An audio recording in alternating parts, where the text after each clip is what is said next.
Welcome back to the Startup Showdown podcast, where we discuss pitching, funding, and scaling startups. Join us as we interview winners, mentors, and judges of the monthly $120,000 pitch competition powered by Panoramic Ventures. We also discuss the latest updates in software, Web3, healthcare tech, fintech, and more. Now sit tight as we interview this week's guest and their journey through entrepreneurship.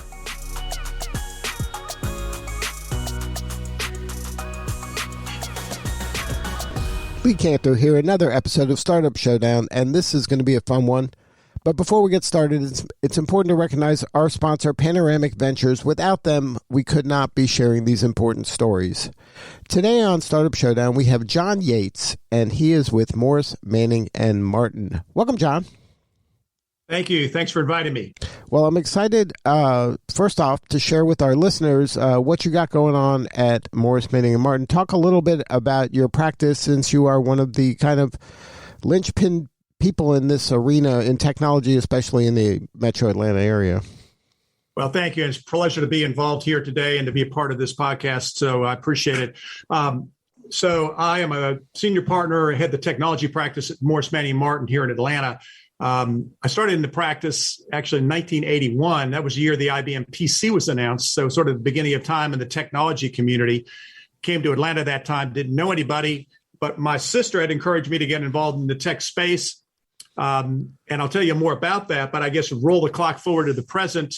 From when I joined Morris, Manning, and Martin, we were about 20 lawyers. Today, we're over 200. We represent over 600 technology companies throughout the United States and internationally. We did over 300 tech financings last year, venture, M&A, private equity deals, and we're one of the top 10 law firms in the country in doing tech deals, and the number one firm in the Southeast and in Atlanta for doing deals in the private equity venture area. So it's been a great ride, and we've been excited to be in Atlanta for that, although, again, the practice is very much global. So it's been a great environment and a wonderful city to be in. Now, take us back in time a little, because it's probably difficult for our listeners to even imagine at that time in the early 80s, what was the tech scene like? Was there an official tech scene, or was this just kind of sprouts, just, a few individuals out there doing interesting work? What's interesting, and it is interesting as well, that there aren't a lot of us that are still around that remember that time. Most of the people, your listeners, that may not even been born in 1981. So I'm really dating myself here. Fortunately, my memory is still pretty good about that time. So before 1981, the second half of the year, when the IBM PC was announced, the market was very cluttered, and it was mainly mainframes and mid-range computers. So companies like Digital Equipment Corporation, companies, products like PDP-11s and VAXs and the like, and IBM were the dominant players, Univac, Honeywell. It was a very different crowd. The latter part of 1981 resulted in the IBM PC being announced as open architecture. Now, Apple did have a product at that time, but it was very closed in its architecture, and it made it very challenging with respect to the ability for people to write software to the Apple system. So when IBM opened up the architecture, meaning they allowed basically software companies to write into their computer, it basically spawned the software industry. And Atlanta was very fortunate to pick up on that. Now, at that time, MSA, Management Science America, was one of the largest, mid-range software companies in the country. And I'm sitting here in my office in Buckhead. I can see the old MSA building across the Lenox Mall, Peachtree area. And they and American Software were two of the largest players. So what happened was Atlanta spawned a lot of software companies that were nurtured as a result of IBM opening up that architecture. So we became a software capital. And also, we ended up at that time having Peachtree Software, which was one of the first, if not the first, accounting software products for microcomputer technology users. And we also spawned a little after that a company called Samna that was one of the first word processors in that area. So we became very software driven at that point. A lot of folks coming out of Georgia Tech and a lot of companies that were offshoots of what were mid-range and mainframe computer companies that all of a sudden were focused on the microcomputer. So that was really the genesis and what initially launched the tech community in our city. Now, were there a lot of lawyers clamoring to get into tech at that point? Not really. There weren't that many companies, so there weren't as many in this area, so there weren't as many lawyers clamoring. The reason I was clamoring was because my sister had started a tech company in 1980 in Palo Alto, California. So I saw reason to clamor when I went out and visited her after getting out of law school, got the bug by traveling around Silicon Valley with her. And at the time, there was a major trade show called Comdex, COMDEX, and it was one of the largest trade shows in the world. And every computer company, and there were a lot of them at the time, who had all sorts of different microcomputers, would go to those shows, as would all the software companies. Now, for about a decade, Comdex was the show you had to attend. And all the major software companies in Atlanta and all of the world went to Comdex, and all the hardware vendors went to Comdex. And what happened was, obviously, hardware became more commoditized, and the software companies really stopped going to Comdex because it became so large. It's a huge conference. But what happened was I got the bug because of having gone out to Silicon Valley, and my sister's tech company was one where I represented her and then several other tech companies out there, and just saw that it was just a matter of time before it spread to Atlanta. Fortunately for me, it spread pretty quickly. Now, having seen Silicon Valley and the community there, was that what kind of inspired you to be kind of a leader when it comes to organizing a Atlanta tech community and tech community events? It seems like you're touching a lot of them throughout the years. Well, it's interesting because at the time, in 1981, 82, 83, there were some groups in Atlanta that were doing some things in technology, but it was largely sort of scattered. And what we found out in the Valley was that the software was driving a lot of the activity. So I went to my sister in Palo Alto and I said, Jean, what should I do? Where should I focus my time and attention? And she said, you need to start a software society. You need to start something in Atlanta and bring together the software leaders because there's a lot of small growing companies there. And so I came back to Atlanta and came back to my home and contacted a few folks who had a similar interest. They weren't lawyers. The computer law area or software law area was very nascent at the time. Very few decisions, very little precedent that was being created. And so I said, this is going to be a hot area.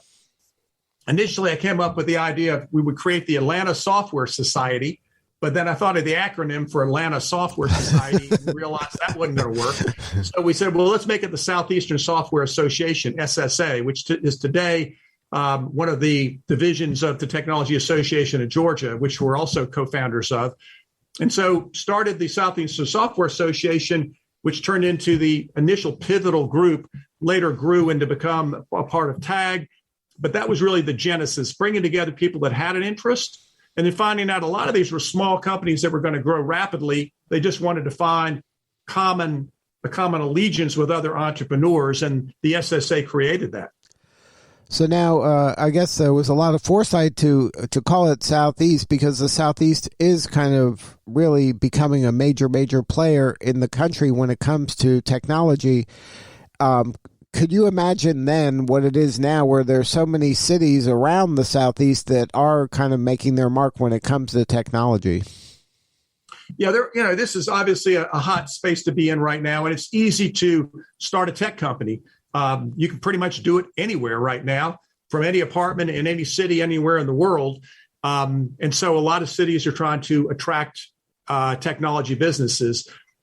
For a long time, the medical device area was in Minnesota and San Diego, and biotech was in portions of Boston. And you could think about certain areas where there was really usually a university center that served as a hub. That's still a huge advantage for Atlanta to have Georgia Tech in that regard. You do see places like Miami that are focused now on cryptocurrency, which is fine. That's an area that's a little more problematic, let's say. But it's certainly an area that's been hot. We have our fair share of crypto-related businesses in the Atlanta area. Austin has also gotten into the fray. One of the disadvantages there is, again, infrastructure and also the absence of what Atlanta has, which is being one of the top 3 cities in the country for Fortune 100 headquarters. And frankly, being in an environment where we've gone through a lot of the sprawl that Austin's going through now. So we're going to see competition. There's no question about it.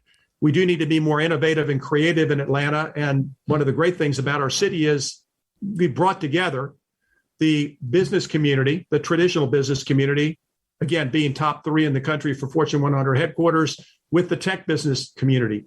And we're bringing those together in a very unique way that very few cities can do. And it's been a big differentiator for us. So now, as your career has progressed and you're now kind of in Startup Showdown, at least you were a judge.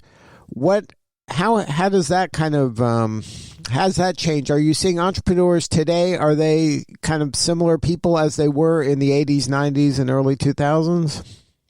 There are a lot of similarities. It's interesting. Back in the 80s and 90s, the challenge of go-to-market strategy was much different. The internet was not being used for commercial purposes. And so the way you communicated was very different. And it was primarily through magazines, which is not a very efficient way to do it.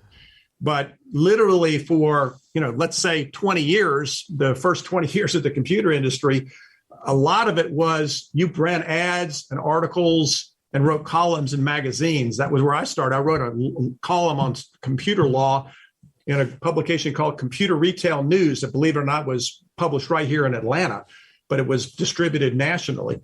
Not a very efficient way to actually get the word out. And I actually did prospecting for software and technology companies by subscribing to all these computer magazines. And literally there were hundreds of them. I could have, I'm sure I've supported many a paper drive for, over a decade. And I would go through those magazines, looking at articles, tearing out ads, looking at area codes and zip codes, trying to figure out where these companies were. Just a highly inefficient system. And then when the internet came on, obviously it made it much more efficient, created a much greater likelihood to accelerate companies and go to market quickly. And then social media, of course, it helped to catapult that even further. So one of the big differences now is that because with the internet and social media, you can be anywhere. You can plant a flag anywhere you want to be, and you can really create the business in quite a unique way, which was not the case in the olden days, where we were much more tethered to a particular location and made it much more difficult to get the word out, and required, frankly, a lot more money to do it too, because advertising campaigns in magazines and going to trade shows and the like was highly expensive. So the system now much more efficient, much easier, but frankly, that also makes it more crowded too. So you got to find ways to differentiate yourself. Now, are you finding that the startup founders are looking the same? Is our startup community as inclusive as you'd like it to be, where it represents America, maybe truer than it did maybe in the early stages of this? Well, yes, I think it is much more inclusive now, and Atlanta has a big advantage of being probably one of the most diverse cities as far as population in the United States. Which does make us quite different from many other cities as well.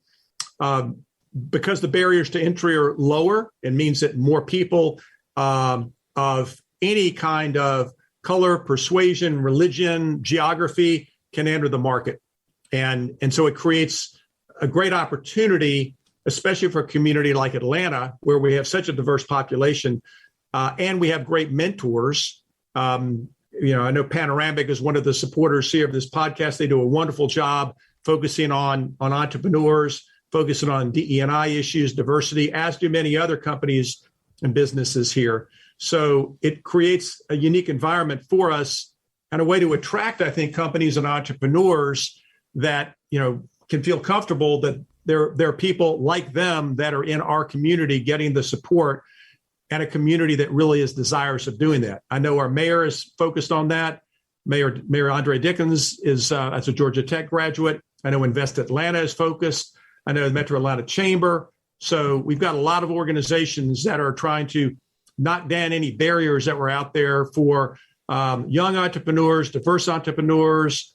We now have a number of venture funds. In addition to Panoramic, we have Zane Ventures, Valor Ventures that are focused on dealing with and supporting entrepreneurs that are diverse, women entrepreneurs and the like. So it's great to see that in our community, and it's a good thing for what's happening here in Atlanta as a differentiator.